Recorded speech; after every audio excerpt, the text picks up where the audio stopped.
transfusion medicine in NHS blood and transplant in United Kingdom.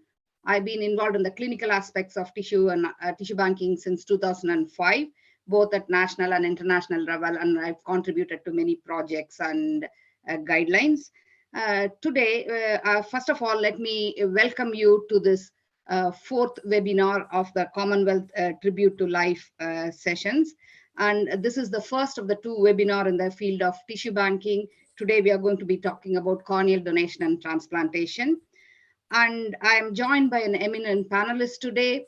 Let me introduce you first to Dr. Gullapalli N Rao, who's a founder of LV Prasad Eye Institute in Hyderabad in south of India. The LV Prasad Institute is one of the pioneering centers that changed the face of eye care in India. And their motto is to provide efficient and equitable eye care to all the sections of the society. That speaks volumes. And Dr. Rao himself has been a recipient of many national and international awards. And he's been a recipient of Naumann Award from the International Council of Ophthalmology for outstanding global leadership in eye care. The next speaker will be my colleague, Mr. Kyle Bennett, who's Assistant Director in Tissue Donation and Transplantation in NHSBT. Kyle has got vast experience in tissue banking over a couple of decades, and he's been a member of writing group of the EDQM guide on the quality and safety of tissues and cells for human transplantation. And he's been a member of many scientific associations and has been the executive team of the British Association for Tissue Banking. And it is my pleasure to welcome my co-chair, Professor John Armitage, OBE. He's been a head of research and development for ocular tissue in NHSBT, and he's been a former director of Bristol Eye Bank, and he's a founder member of European Association of Eye Banking and a past president of EEBA as well. He's got a vast experience in the field of eye banking, and he is my go-to person for any ocular related queries. So I'm going to hand over first to Prof. John Armitage to say a few words, and then on to Dr. Rao. Thank you. Thank you, Akila. And I think we have some exciting talks coming up today where I'm sure there will be some discussion of some of the challenges that the pandemic has visited on all of us. I'd first of all like to say to Dr. Rao, it's a pleasure to see you again. I had the privilege of visiting the LV Prasad Eye Institute when the ARVO Asia meeting was there in 2009. And we also had links with the eye bank at the LV Prasad. Usha Gopinathan visited us twice in Bristol, I believe, to see whether there was any potential for developing organ culture storage of corneas. So we do have some links. And of course, I've known and worked with Kyle Bennett for probably longer than we wish to remember now.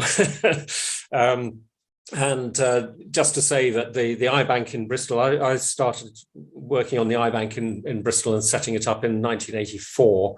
And in 2015, the two eye banks in Bristol and Manchester moved fully into NHSBT. And I think that ensured their sustainability and their longevity. And I think we're all grateful for that. So I think without further ado, I'd like to invite Dr. Rao to take the floor, please. Thank you, John. Dr. Chandrasekhar. Let me straight away go into my screen, share the screen.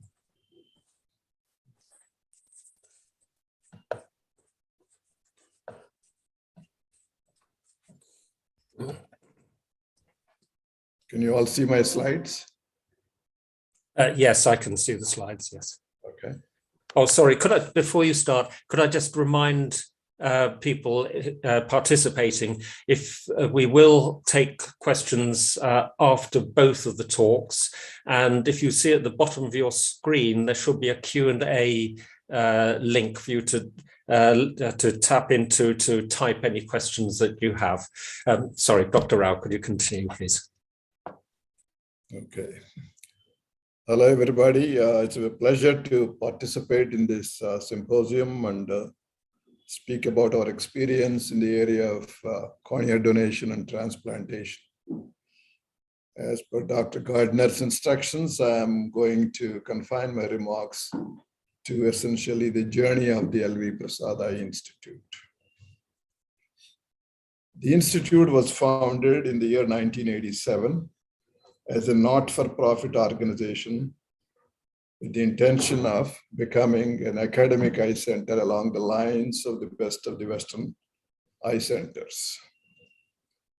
The founding vision was to reconcile excellence with equity. That is to provide care to everyone that comes to us seeking care without any discrimination, whether they can pay or can't pay for their services. The vision for our cornea service was to create an academic cornea center of highest standards.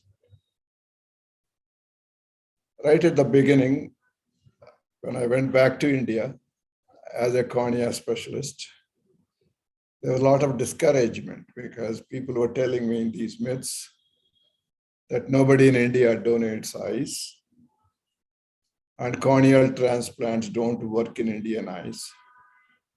So many people suggested to me that I should forget about corneal transplantation and concentrate on just cataract surgery. So that was the prevalent attitude in the year 1987. But anyway, we kept going and started the cornea service. In the initial years, corneal tissue was obtained from the eye bank in Ahmedabad, founded by Gautam Bhai Masmudar, a pioneer in the field in the country, and a missionary. With missionary zeal, he was running the eye bank and continues to run it. At that time, they were harvesting the maximum percentage of corneas in the country.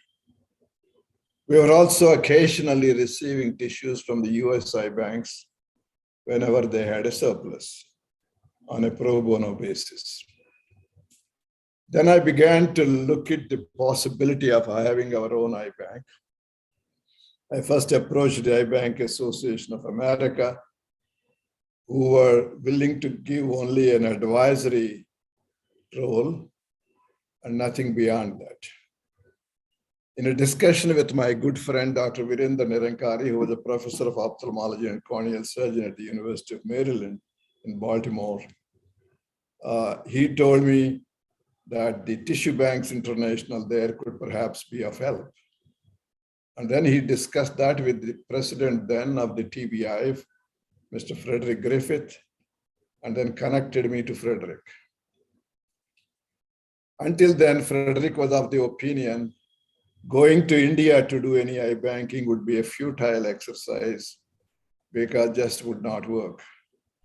But anyhow, we could convince him, and then he agreed, and thus the eye bank at the LV Prasad Eye Institute began. The concept was developed by our group. The blueprint of the entire eye bank was provided by the TBI, and the initial funding came from a local family to start the eye bank. Sorry to interrupt you, Dr. Rao. Can you put full screen? Sorry? Can you put it as a full screen? Yeah, it is a full screen. Oh, okay. Your side is still not coming. Okay, that's fine. Okay. So this is a full screen. I don't know why you're not seeing it. So this is a picture at the time of inauguration, Frederick Griffith in his bow tie, and the Minister of Health lighting the lamp along with a few of our other colleagues. And I think you see Lalita Raghuram behind there, I think. So that's how we got started in the year 1989. The name was given eponymous with the donor's name. We started with trained staff. The first technician, in fact, traveled to Baltimore and was trained there. There was an institutional commitment from the LV Prasad Eye Institute to have a strong eye banking system within the institute. This was the beginning. A few years later, we adopted the hospital cornea retrieval program system of the US, and the Nizam's Institute of Medical Sciences in Hyderabad was willing to host this program at that time, thanks to the then director of that institute, Professor Kakala Subbarao. And another step that made a huge difference was the local production of the McCarry-Kaufman medium. So as a result of this initiative, the eye bank was able to harvest very large percentage of transplantation grade corneas. In 1994, we began the production of the corneal preservation medium, the MK medium, and switched over to in situ excision from a whole globe removal, and then switched over to technician-based evaluation process in the year 2011, and then a pre-cut facility for lamellar surgeries that facilitated the decrease in surgical time in the operating rooms to accommodate more surgeries in any given day. And in 2015, we have expanded our hospital cornea-based program outside of Hyderabad to multiple other major hospitals in the combined state of Andhra Pradesh at that time, a concept that was initially suggested by our manager Hariharan and chief technician Srinivas. LV Prasad Eye Institute provides eye care services through this pyramidal model of care delivery, from community-based eye care in the remote rural and tribal areas at the bottom of the pyramid using volunteers, to providing advanced care, tertiary care at the very top through our Center of Excellence and tertiary centers. And our network is predominantly in 3 states in the southeastern part of India, and it now has 245 locations. And our eye banking network at this point in time, starting in Hyderabad in 1989, today we have 4 major eye banks in Orissa, Andhra Pradesh, and Telangana. And these are linked to several eye donation centers and major hospitals for HCRP.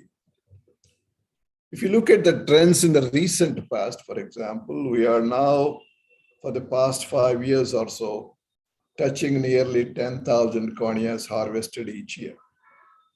And over 6,000 to 7,000 of these corneas are being used for transplantation.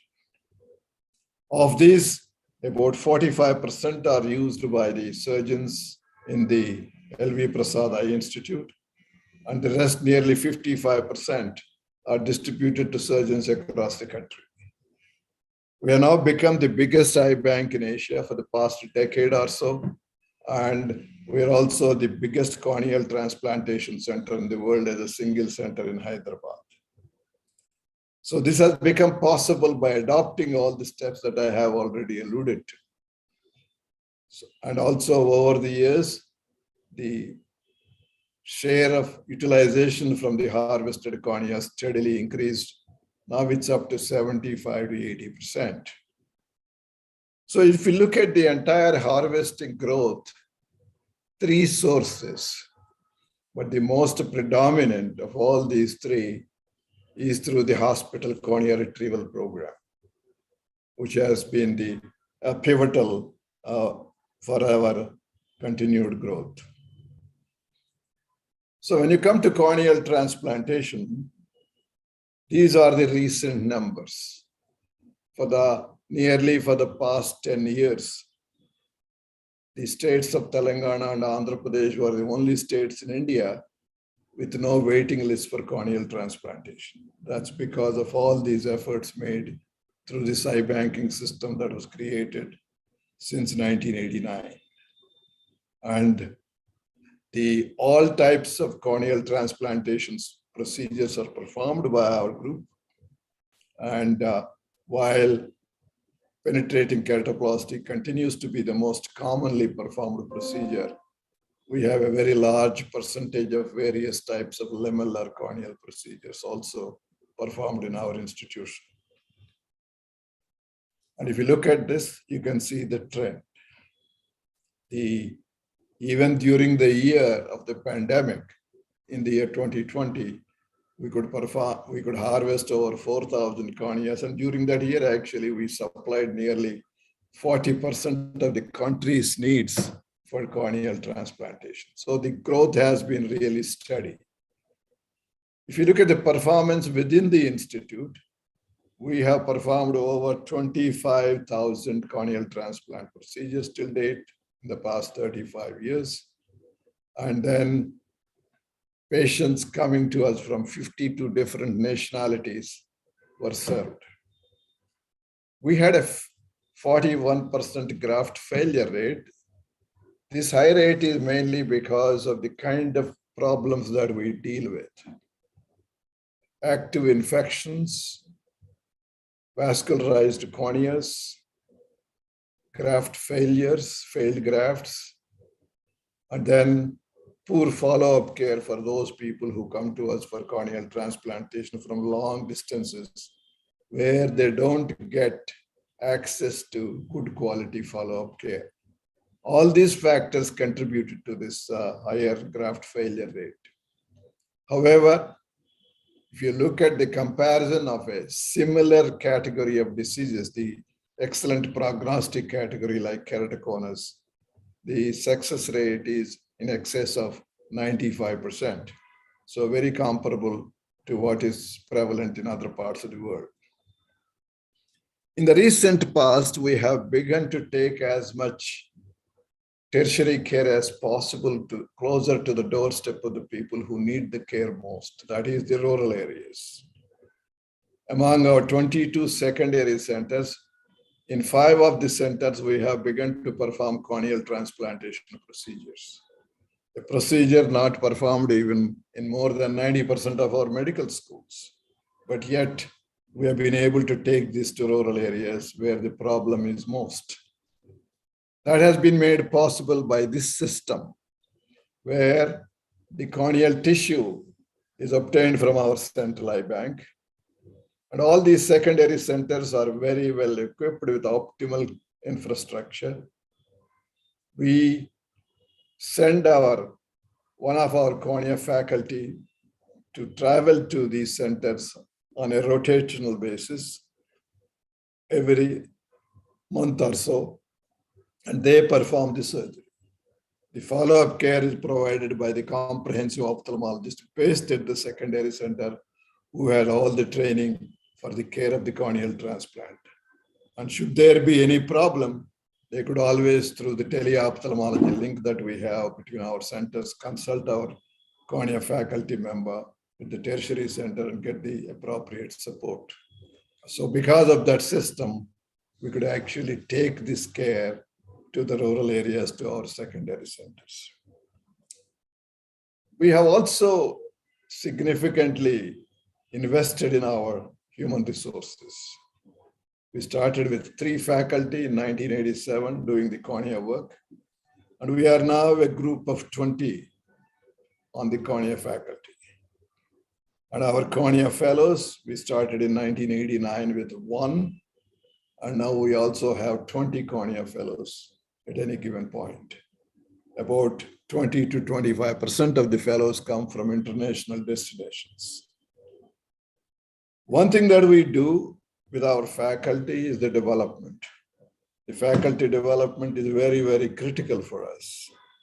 We provide opportunities for advancement, and they have complete autonomy in taking care of the patients the way they choose, and also choose the path they want to take within cornea. We have given multiple opportunities for advancement, including advanced training in institutions abroad, ranging anywhere from 3 months to 1 year. And then they form collaborations with all these institutions and continue to work with these groups. So through all these steps, what we have achieved is the evolution of a comprehensive cornea program that would encompass every single element that is required for proper comprehensive care of the corneal disease. And in addition, we are also through our rural eye health network of primary and secondary care programs, very active in all the prevention programs in all these locations. And for those unfortunate victims of irreversible corneal blindness, we also have a very vibrant rehabilitation institute that trains them and puts them on the road to work as well as normal sighted individuals. We are also very keen to do our very best and contribute to the national goal of 100,000 corneal transplants a year to deal with the problem of corneal blindness in India, because India has the largest magnitude of this problem in the world. And we have a comprehensive cornea education programs covering multiple aspects and multiple cadres of the human resources. The balance between magnitude and capacity is uneven, and the capacity is not able to cope up now because of the suboptimal number of cornea specialists due to lack of education opportunities. And similarly, the practicing ophthalmologists and ophthalmologists in training don't have opportunities to get good exposure to the care of corneal transplants.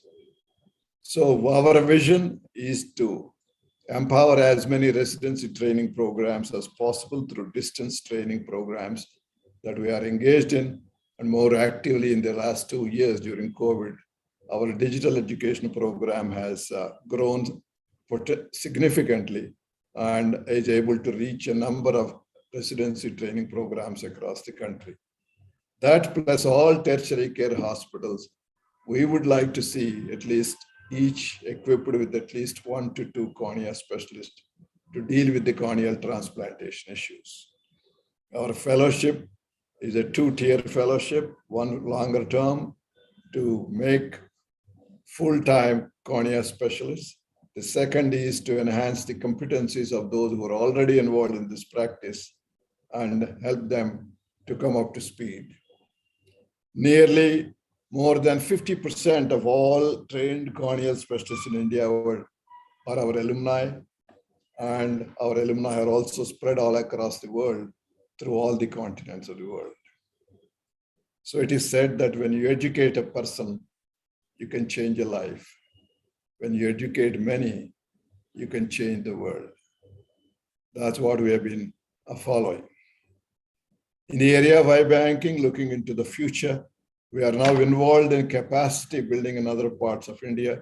We helped in development of eye banks in the All India Institute of Medical Sciences in Rishikesh, the government regional hospital in Guwahati in Assam, and we are now about to inaugurate the 3rd eye bank at the Banaras Hindu University Hospital in Varanasi.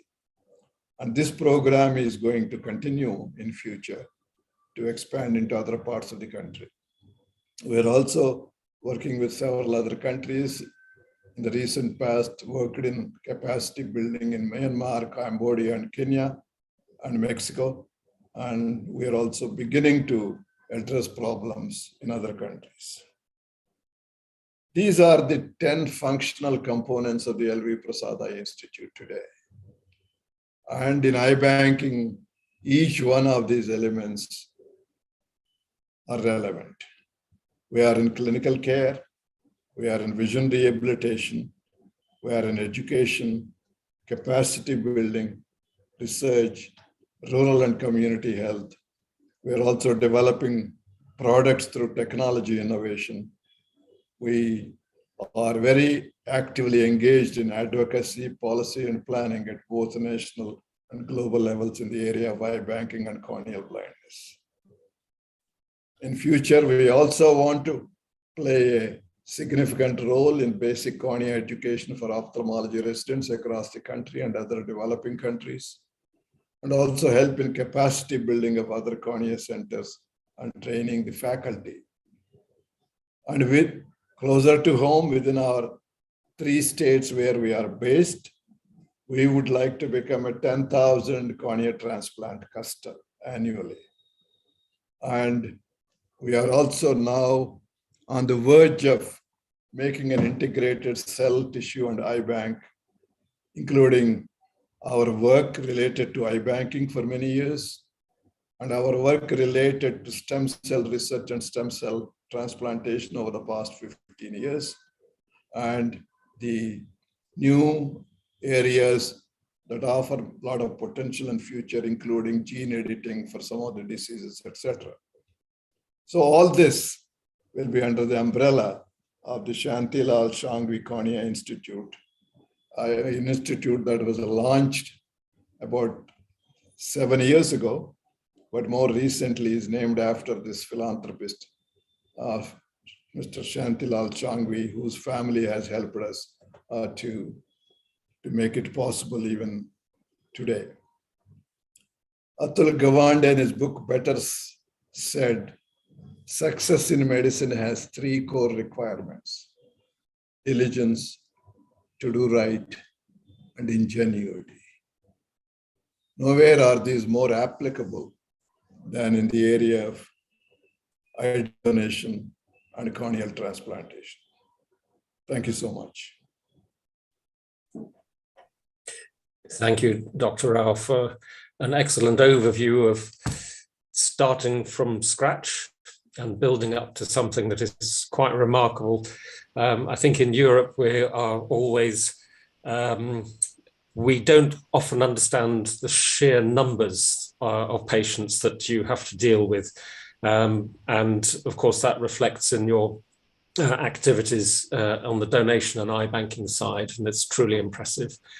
As I said, we will be taking questions after both of the talks. So I'd like to ask Kyle Bennett now to give his presentation, please. Kyle. Can somebody, okay, sorry. Wow, stop sharing.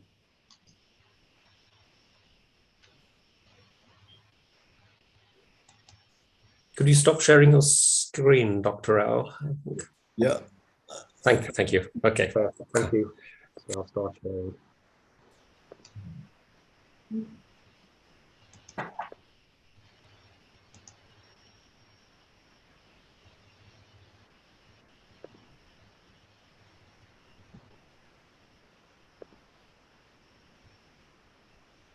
Is that projected? Yeah, that's fine, Kyle. Thank you. That's great. Thank you very much. So good morning or good afternoon, everybody. Thank you for giving me the opportunity to present to you today.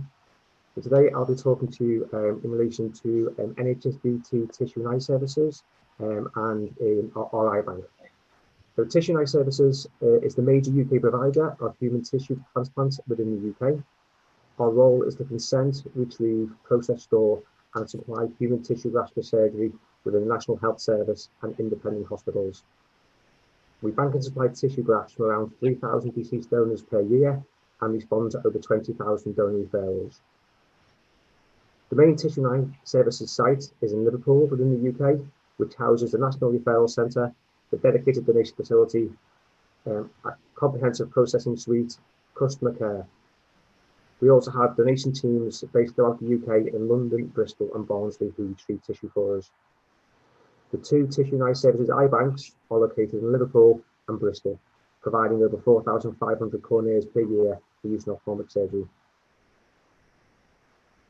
The strategic vision and goals of Tissue and Eye Services are to be recognised by the NHS as the preferred provider of high quality, cost-effective tissue allografts for clinical use in England, Wales and Northern Ireland. Behind our vision, we have 5 main goals.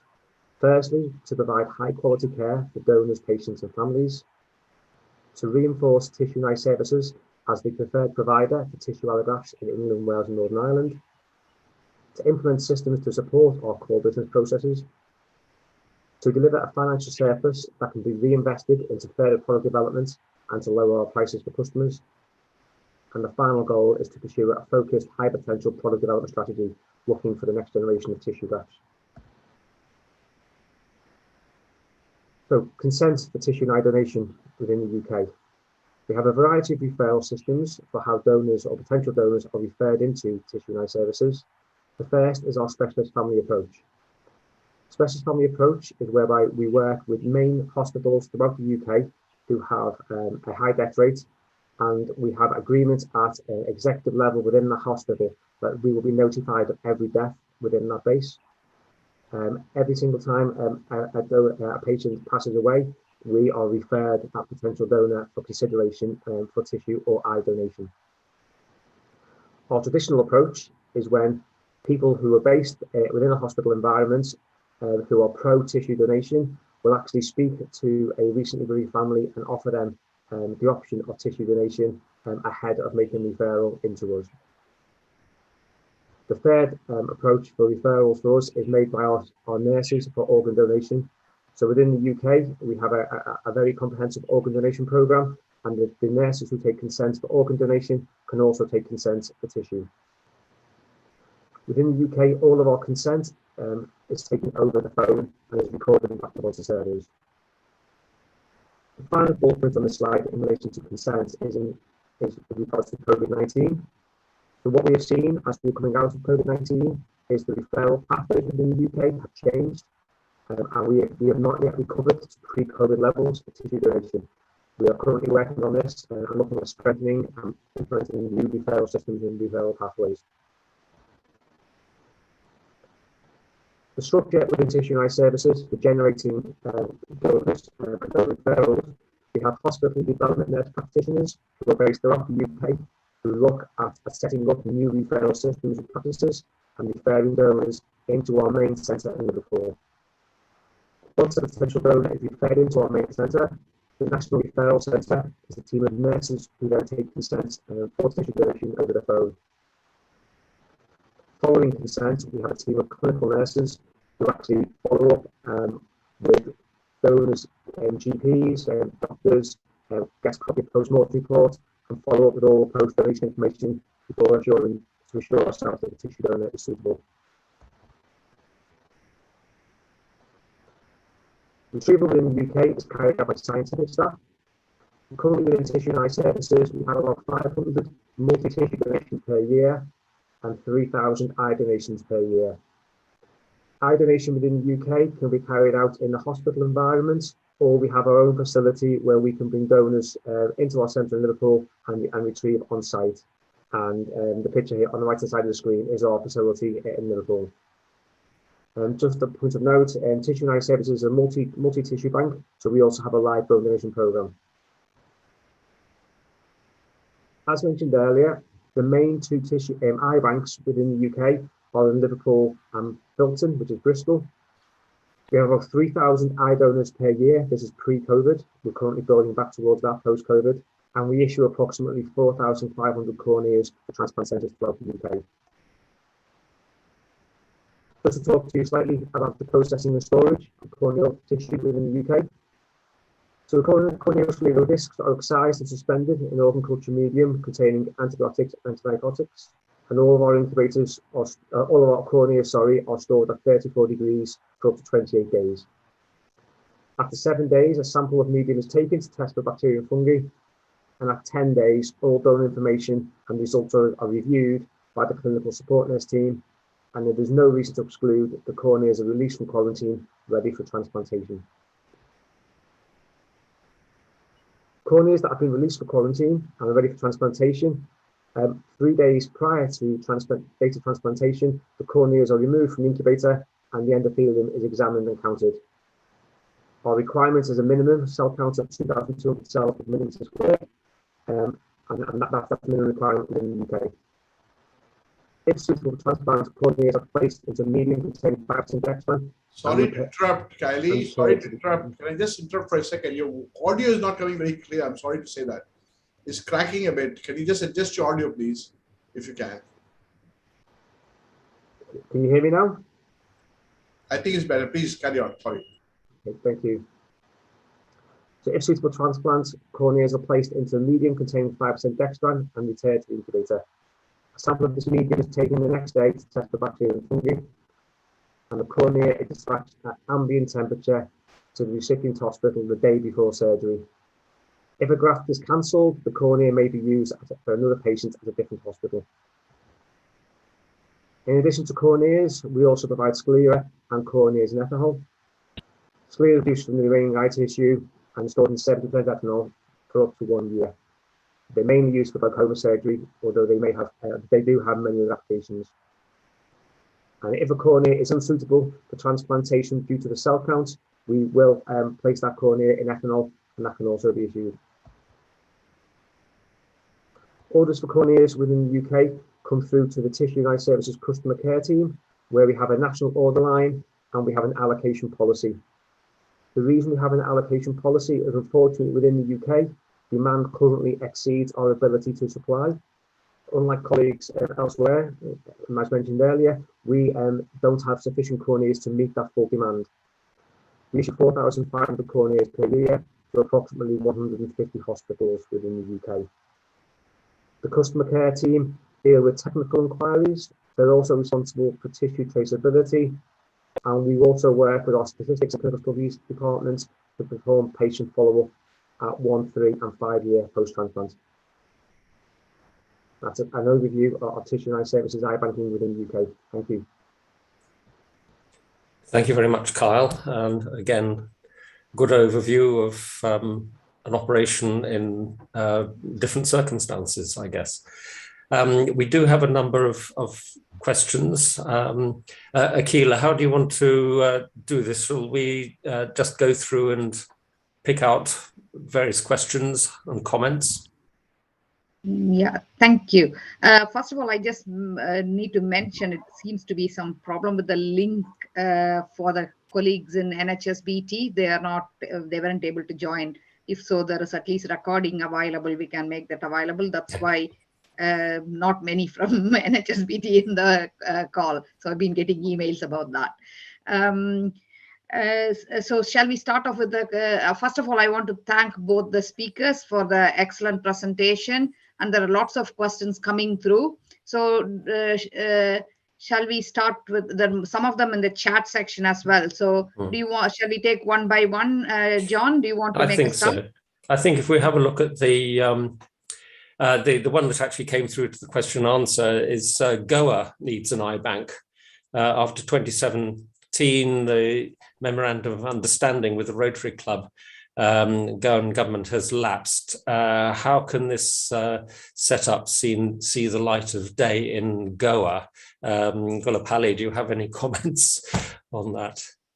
Well, we'll be happy to discuss that with the concerned people and see what can be done.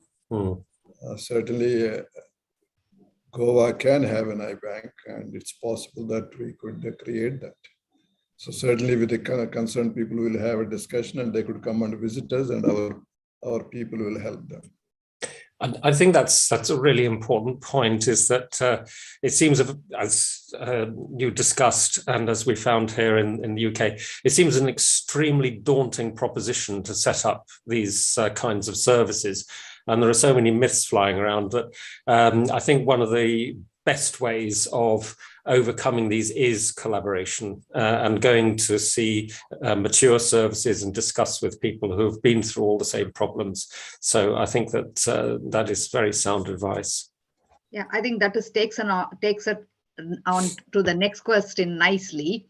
So how did you get over the problem of no one donates cornea, that misapprehension, when you started setting up the service? If I may say so, and Lalita knows it very well, we just ignored all that and went about doing our work and get going. We got many such advices from different people that everything that we started in the institute, people would say, this would not work in India. He's trying to bring America to India. So we ignored those comments and just get going with whatever we thought was the best under the circumstances. And the most amazing thing was that we did not look at it several years later.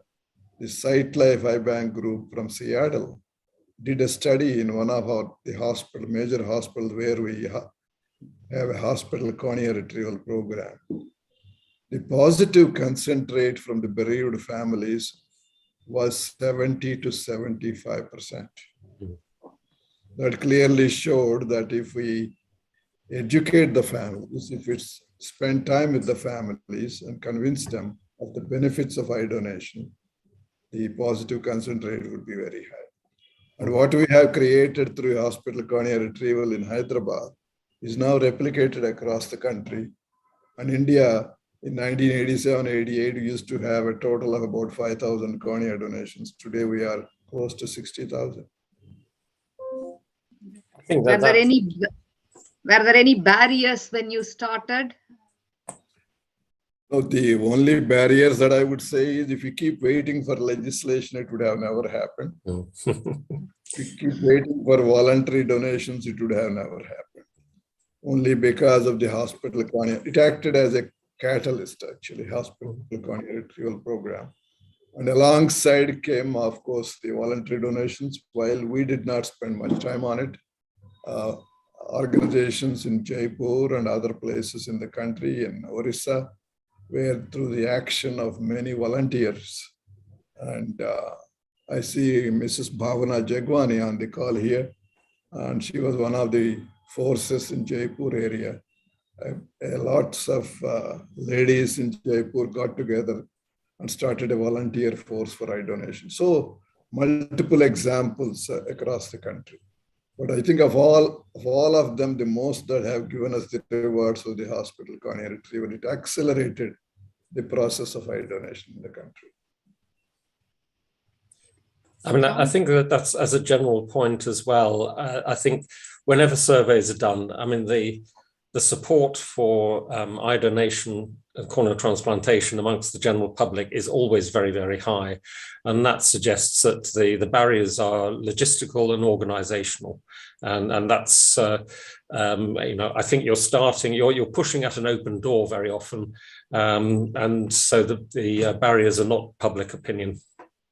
Yeah, John, in India, actually, you can have a very high quality eye bank started and get going for an investment as little as $100,000. Yeah. So there is a question here, well, actually from Akila about how to promote awareness of cornea donation. And I think it'd be interesting to have comments from Gullapalli and from Kyle, where we're working in, the principles are going to be the same, but working in different circumstances. So Gullapalli, could I invite you first? Okay. So raising awareness, we go through lots of different programs, working with many voluntary agencies, working with the organizations like Rotary, Alliance, going to schools and colleges and speaking to various groups. And also, every time there is an opportunity for community gathering, you go and publicize in those places. There every possible opportunity. And also, of course, through the press, both the print press as well as the television kind of thing. So through all this, you can continue to raise public awareness. But what public awareness often doesn't do, as well as the so-called pledge cards, is at the time of the actual death, the next of kin have to give their consent.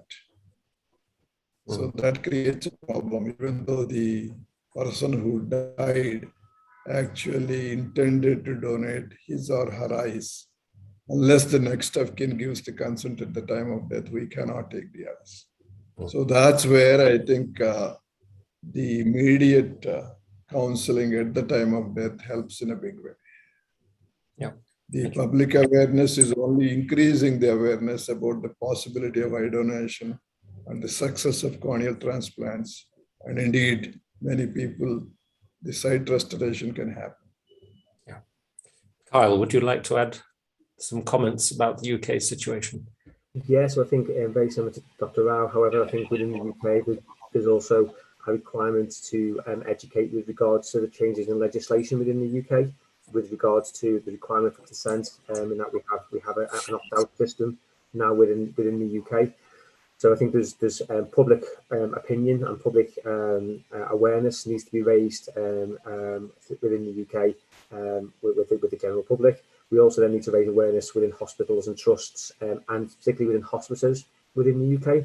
So certainly as a result of the pandemic, we've seen that a larger proportion of people now die out of the hospital, not in the hospital. And most of our referral systems and the way we are notified of donors is via the hospital system. So now we need to train and educate other people elsewhere with regards to corneal donation. So I think the culture in the UK is somewhat different to what it is in India. And I think we're quite some way behind with regards to eye donation. And I think we really need to educate a lot more within the UK. If I may add, two other factors that helped in the big way is the legislation that happened allowing trained technician to remove the corneas. That was a big step. Second is ability to use preservation media. These two made a lot of difference. I think so.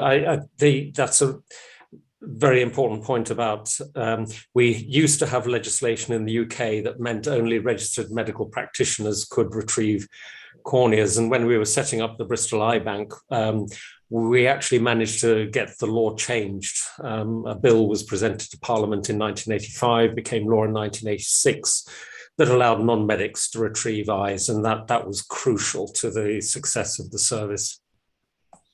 So I think you do have to look at legislation. The other legislation that helped us a little bit is the implementation of the required request law.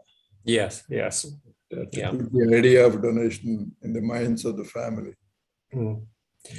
We have a practical question here about how easy or difficult is it to train somebody in corneal retrieval? Are the courses available for corneal retrieval? I think in Britain, we used to run courses for mortuary staff and nurses who could lift that burden of retrieval away from the ophthalmologists. Within tissue and eye services, as Kyle, I'm sure, could explain, they have the tissue retrieval teams. Perhaps you could say a little bit about that, Kyle.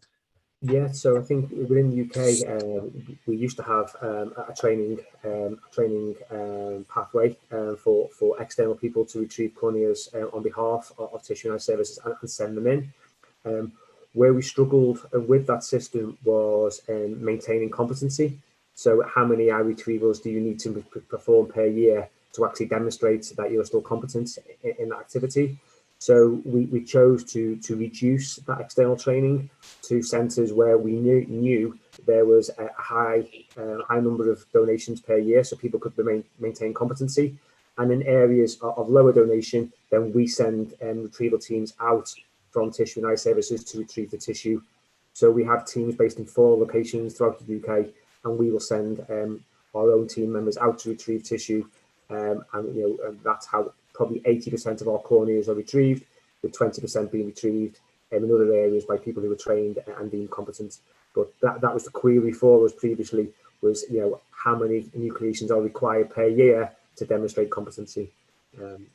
Because we had some places where it was one retrieval per year, 2 retrievals per year, and I would suggest that may not be sufficient. So we removed that requirement. Thank you. Gullapalli, is it eye bank based training, or how do you approach that? It's an eye bank based training. We have been training people from all over the country now and a few other developing countries. The basic requirement for these would be somebody who completed high school, and they can be trained to become full-time eye bank technicians. And the course lasts about 3 months. We have courses ongoing all the time, and people can apply and take these courses. Do you take the whole eye, or is it a in situ cornea retrieval? Which method? In situ only right now. Yeah. There's a question which I think is also related to the question from Goa. Dr. Kumar from Manipur is saying that they've initiated work on organ donation, but their single eye bank is not functional, and suggests how to make it work. So perhaps that's another. That's related to larger national plan and the policy. Okay. Look at it, I don't think we need an eye bank for less than a population of 20 million people. Kind of demand that we have. Manipur is a very small state. Yes. It's the entire group of 7 states in the northeastern part of India together can have one large eye bank, like we have now one in Guwahati. And Guwahati can then develop sub-center, what we call eye donation centers. And then that cluster can meet the requirement of the entire northeastern region of the country. I think that again is an interesting point. I mean, when we were setting up the Bristol Eye Bank, I mean, in the United States, they had about 105 eye banks, and I think they have been reducing their numbers and over the years. But I think for the UK, generally, 2 eye banks are quite capable of covering a population of over 65 million people. So and I think you have to look at the expense of these sorts of resources, and you know, you do have to take into account these financial questions and the training and the expertise as well. It's good to focus, I think. Quite often the Corneal Transplantation Center and Eye Bank are mistaken, because we need a corneal transplantation center, many more, but we don't need that many eye banks. Yes. Every medical school program should have corneal transplantation, but for the entire country of India, according to the plan we have submitted to the government, we don't need more than 25 to 30 eye banks. Yeah, that's correct. Yeah. So another interesting question, I think that's probably one of my, eye banks have often refused cornea donation during COVID, especially if the donor is COVID positive and not tested for COVID. Is there any relevance for this? Scientifically, there was no proof, which was shown later in the publications that came out. But I think during that time, every one of us is very apprehensive, and nobody wanted to take any chance, both for the person retrieving the eyes as well as the person receiving the eye later on as a transplant. So keeping that in mind, everybody wanted to play safe. I mean, I was looking at the data from Eye Bank Association of India pre and during the pandemic. I mean, the number of corneal transplants and eye donation, they went down sort of 50%, didn't they? I think it was. I don't know, Kyle, you have the numbers for the UK. Yeah, so very similar. So obviously, you know, we didn't retrieve, we haven't retrieved from COVID positive patients. Our inclusion criteria for the UK was 28 days, and that's now been reduced to 7 days. But donation levels, as I mentioned during the presentation, donation levels during COVID dropped significantly, so probably to less than 50% of pre-COVID donation levels, and we haven't yet recovered. So we are slowly building back, but not quite at pre-COVID levels. But during COVID, yeah, we didn't retrieve tissue from COVID positive patients. Yeah, and there was another factor compounding this problem, because most of the recipients of corneal transplants could not get post-operative care appropriately. Yes. Because they could not travel.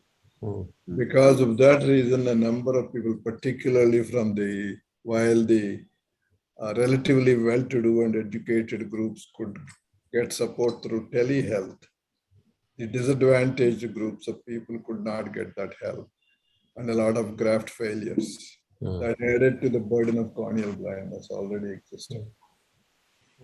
There was an interesting presentation in EEBA from NHSBT STARTS team. They looked at the cornea transplant registry and linked it with the COVID registry by the DH, and found out how many transplant recipient had sort of COVID post-transplant after certain days, and looked at the donor and see there were any risk factors. But the bottom line is they showed that there was no transmission of COVID through cornea transplantation, as you would expect, giving further. And moreover, corneas are stored in chlorhexidine, which I understand is an inactivating factor for COVID as well. So the risk as such is very small. As you say, it was the uncertainty and going into the world of unknown that triggered a lot of anxiety. And there are lots of logistical factors, as you mentioned, in terms of not being able to schedule a transplant.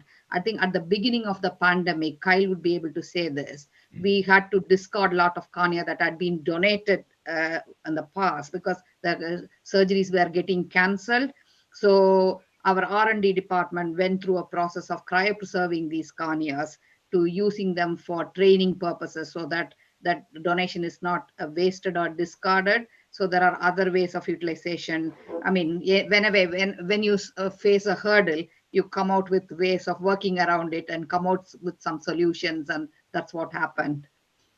I think that in a way, one of the risks is at the other end to the patient, and there have been reports in the literature of patients who have had corneal transplants and then had been vaccinated, and that's led to a graft rejection. I don't think it's common, but again, you know, there are risks at all levels of this. I don't know whether you've seen that, Gullapalli.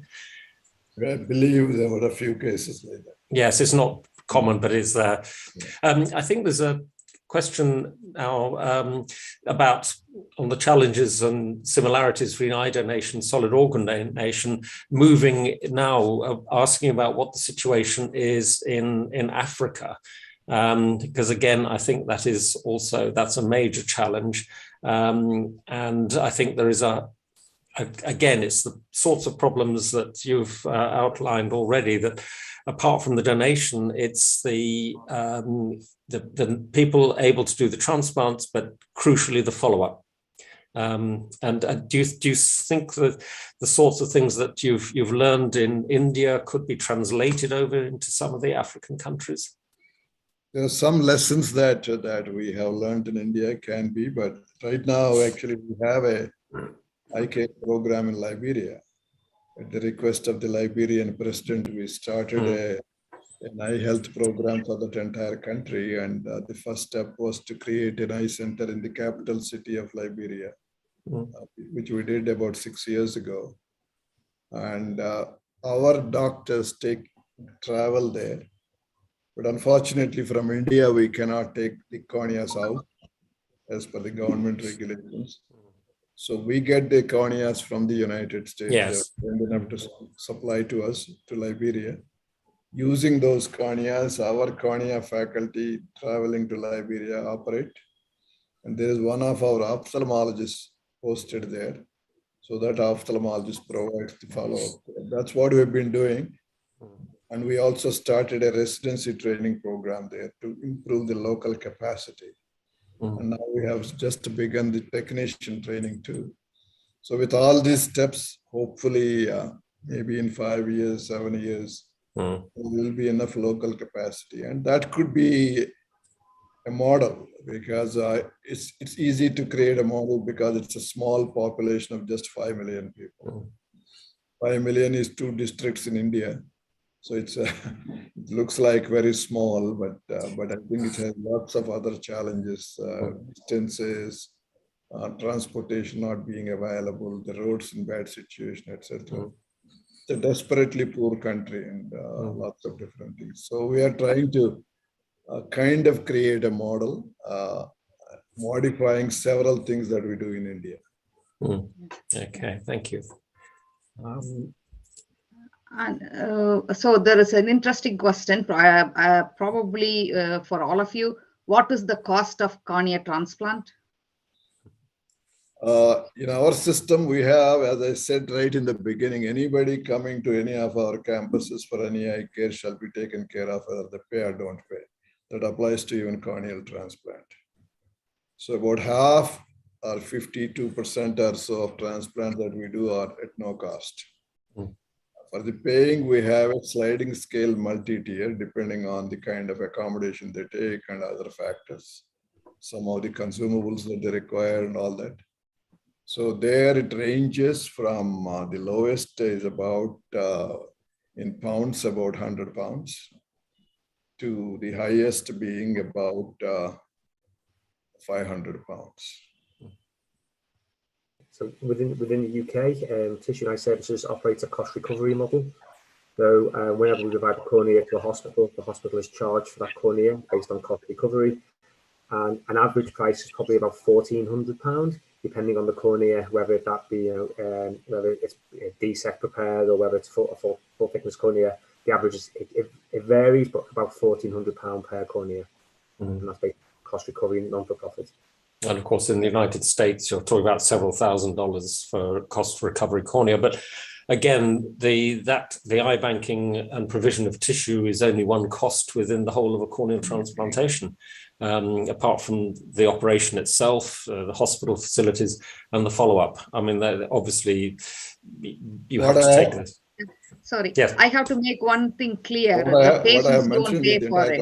Yeah, the patients don't pay for this. Yes. Patients don't pay for it. It is the National Health Service pays for it. So there is no cost to the patient. They get it free. Yeah. So in India, in most cases, it's out of pocket. The other factor is, as far as donor corneas are concerned, where we supply to outside surgeons, all the not-for-profit hospitals and government hospitals, we supply at no cost the corneal tissue. But for private practitioners and all that, there is a fee of about $70. So, any other questions, John? There are a couple. I don't know what time. We were due to finish at an hour, weren't we? Yeah, that's right. I think we've reached that. So apologies to people who have made comments or put up questions that we haven't been able to had time to deliver. But I think we've covered some really interesting points. And Akila, would you like to wrap up the session?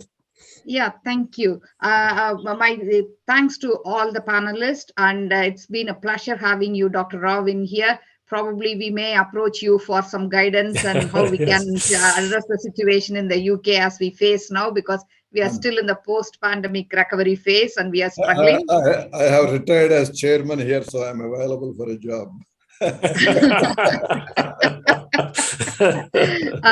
And John is retiring shortly as well. So, John, do you want to say a few words before I hand it over to Kyle? Well, no, I think it's been fascinating to have a couple of extended presentations and then a series of really interesting questions and reflecting the efforts that people are making to deliver tissue to the patients that need it, and it's the patient is the most important factor here. So I would like to also extend my thanks to Gullapalli and Kyle and to the organisers of this webinar. It's been fascinating. Thank you. Yeah, I want to thank Dr. Shroff from Mohan Foundation in India and for organizing this webinar and Commonwealth Tribute to Life project. It's a fascinating project, and I hope that would promote collaboration and learning and education between the different countries. We can learn from each other and grow together for the benefit of the patients, and hopefully we'll have a bright future together. Thank you very much all for your time, and it's been an interesting experience. And there is another tissue banking related seminar on skin banking in May. I hope to see you all again in a month's time. Thank you. And a final word from the Commonwealth Tribute to Life Board. This has been absolutely fascinating, but more of these and done in the same way as you have done would be very helpful to many others who would be able to get inspiration, and they'll be able to put this into practice. So thank you very much from Tribute to Life Board. Thank you, Satya. And one last word, we have another webinar coming up on Wednesday, same time, on liver transplants. So do attend. Thank you very much. Thank you. Bye. Bye. Okay.